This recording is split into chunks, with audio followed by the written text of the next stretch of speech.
Mas, Bonjour. merci d'être avec nous cet après-midi sur Radio J. Vous êtes historien militaire, président de l'Institut Action Résilience, un institut qui vient de publier un nouveau rapport intitulé Le terrorisme djihadiste contre la France entre 2012 et 2021. Cédric Mas, en quoi l'année 2012 marque une date charnière dans l'histoire de cette menace sur le territoire français? Eh bien, tout simplement parce que la France avait été précédemment visée nommément par Al-Qaïda.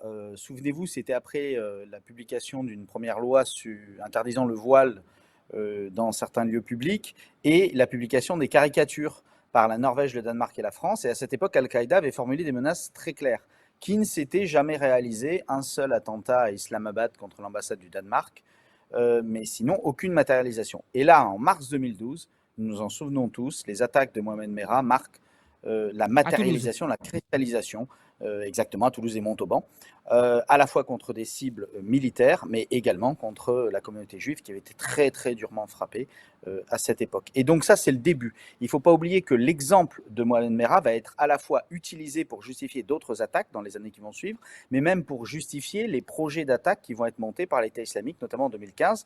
Abaoud citait régulièrement l'exemple de Mohamed Merah, Koulibaly l'aura cité également. Quelle méthodologie avez-vous suivi pour à la fois recueillir et comptabiliser ces différentes actions terroristes jusqu'en 2021? Alors, il fallait déjà définir ce qu'était le terrorisme et le terrorisme djihadiste. Donc, il s'agit d'un mode opératoire mené par des organisations qui poursuivent des objectifs politiques et qui, pour cela, utilisent un certain nombre de techniques et de stratégies, adoptent des tactiques pour frapper la France en vue d'obtenir des objectifs politiques. C'est très important. Le terrorisme est un mode, un moyen pour des organisations, à un moment donné, qui l'ont choisi, de produire des résultats politiques. Ça, c'est le premier point. Ensuite, nous avons collationné sur un certain nombre d'années toutes les opérations, hein, les attentats, mais également tous les projets qui ont été joués par les services de contre-terrorisme français et alliés, car la France n'a pas été seule dans cette lutte. Un des mérites de notre pays, c'est d'avoir su mobiliser toute la communauté contre des attaques et une campagne d'attaques terroristes qui a duré plusieurs années et qui l'a visé très spécifiquement au sein de l'Europe et de la communauté occidentale. Et puis, enfin, c'est de collationner aussi tous les projets qui ont échoué. Parfois parce que leurs auteurs se sont dévoilés avant ou ont renoncé, mais en attendant des projets qui étaient suffisamment cristallisés. Et on se rend compte qu'il y a un nombre très important, une grande densité d'opérations à partir de 2012, aussi bien en termes d'attentats réels, attentats terroristes, mais aussi en termes de projets qui sont régulièrement déjoués par nos services de contre-terrorisme, parfois même sur une alerte donnée par la propre famille des auteurs qui ont fomenté ces projets criminels. Alors, vous distinguez, Cédric Mas, dans cette étude, 7 phases successives entre 2012 et 2021, du réveil, pardon, de la menace, jusqu'à ce que vous appelez la menace fantôme. Est-ce que le niveau de menace des années, 2015-2016 est, selon vous, désormais clairement derrière nous? Il l'a été. La question, c'est très difficile de quantifier la menace aujourd'hui car elle repose essentiellement sur des éléments qui ont été posés à cette époque. Il est bien évident aujourd'hui que ce n'est plus l'organisation terroriste État islamique qui peut, depuis ses sanctuaires de Syrie et d'Irak, monter des opérations comme elle a pu chercher à en monter en 2015, toute l'année 2015, depuis les attaques de l'hypercacher jusqu'aux attentats du 13 novembre, n'ont été, et jusqu'en mars 2016, car après les attaques du 13 novembre, l'État islamique a cherché à continuer à monter des attaques, des attentats de grande ampleur, multisites, avec des moyens complexes contre la France. Ils ont échoué en mars 2016 avec notamment le démantèlement de la cellule de Reda Cricket qui préparait à côté d'Argenteuil un certain nombre de dizaines de kilos d'explosifs et qui avait un certain nombre d'éléments. Souvenez-vous, les attaques de Bruxelles, Zaventem et Maalbeek, c'était la base arrière du commando du 13 novembre qui elle-même fomentait des attentats qui voulaient frapper la France pendant l'Euro 2016. Et finalement, Euro de football. ils ont précipité leur opération directement en Belgique simplement parce qu'ils étaient sous la pression des services de contre-terrorisme français et belges et européens.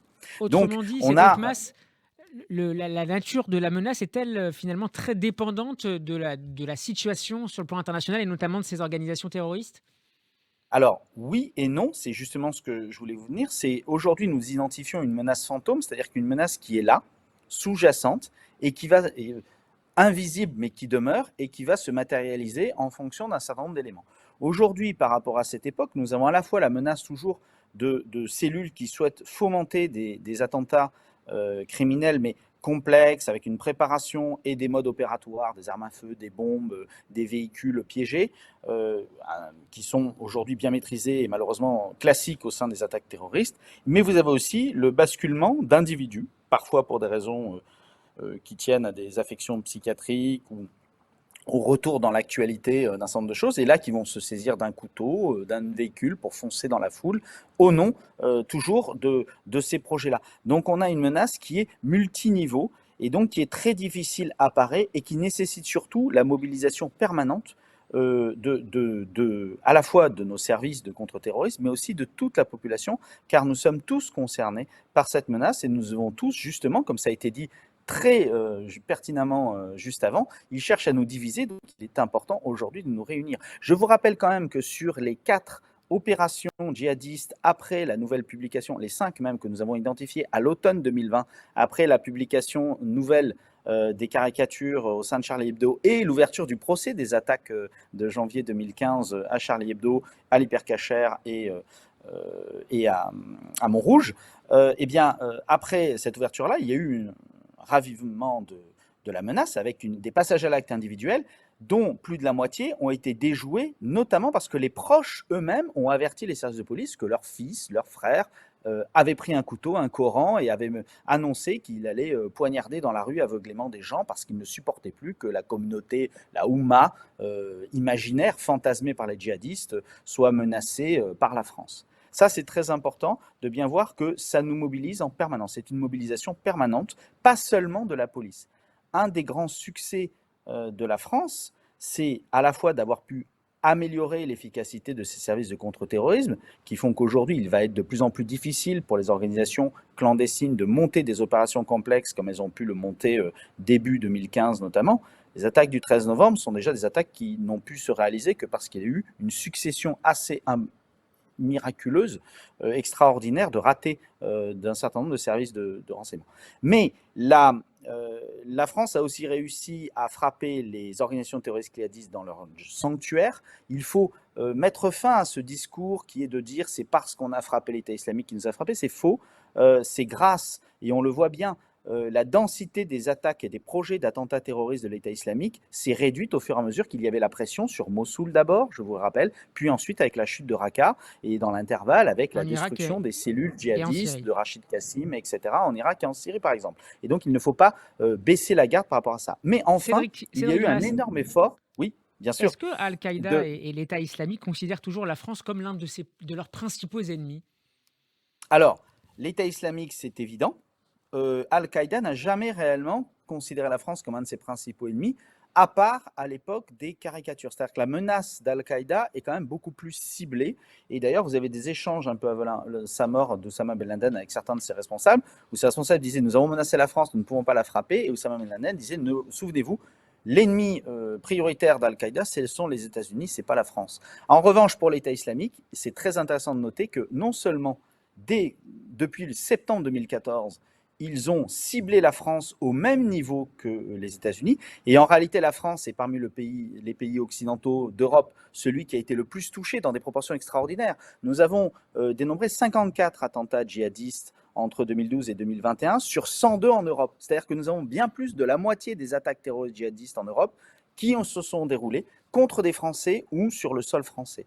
Donc, ça, c'est notamment causé par le fait que le recrutement de djihadistes francophones, l'État islamique a pu mobiliser des volontés qui sont animées par une haine contre leur pays d'origine. C'est assez particulier à la France. L'État islamique a cherché à recruter des djihadistes étrangers en Allemagne, en Grande-Bretagne pour frapper ces pays-là. Ils n'ont pas trouvé la même écoute que lorsqu'ils s'adressaient aux Katiba qui regroupaient les francophones, c'est-à-dire les Français et les Belges. N'oublions pas que même les djihadistes belges ont voulu frapper la France. Abaoud n'est pas français et pourtant il est animé d'une haine contre la France qui est quand même assez exceptionnelle. On va terminer, Cédric Mass, avec la grande actualité de la semaine, à savoir l'ouverture du procès des attentats de novembre 2015. Est-ce que ce procès peut être vu par ces organisations djihadistes comme une fenêtre d'opportunité pour agir une nouvelle fois sur notre territoire?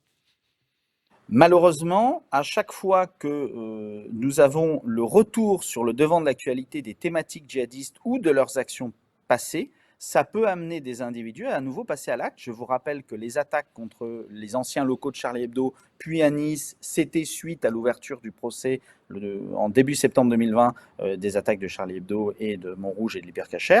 Là, à nouveau, il y a un risque plus important, mais nos services sont mobilisés depuis cet été. Ils ont identifié cela comme une fenêtre de tir par rapport à cet élément-là. Maintenant, ce risque existe. À nous mobiliser et à continuer à pouvoir bloquer cette menace jusqu'à ce qu'elle s'éteigne, notamment par des effets générationnels, les nouvelles modes de protestation pouvant passer différemment que par l'embrigadement dans l'idéologie djihadiste mortifère et criminelle. Merci beaucoup Cédric Mas d'avoir été mon invité cet après-midi dans le Grand Journal. Je rappelle que vous êtes historien militaire et que vous présidez l'Institut Action Résilience, qui vient de publier un nouveau rapport intitulé Le terrorisme djihadiste contre la France entre 2012 et 2021. Il est en libre accès sur votre site. Notre entretien est à retrouver sur notre site radioj.fr en podcast, mais aussi en vidéo sur la page YouTube de Radio J. Merci beaucoup Cédric Mas et à très bientôt.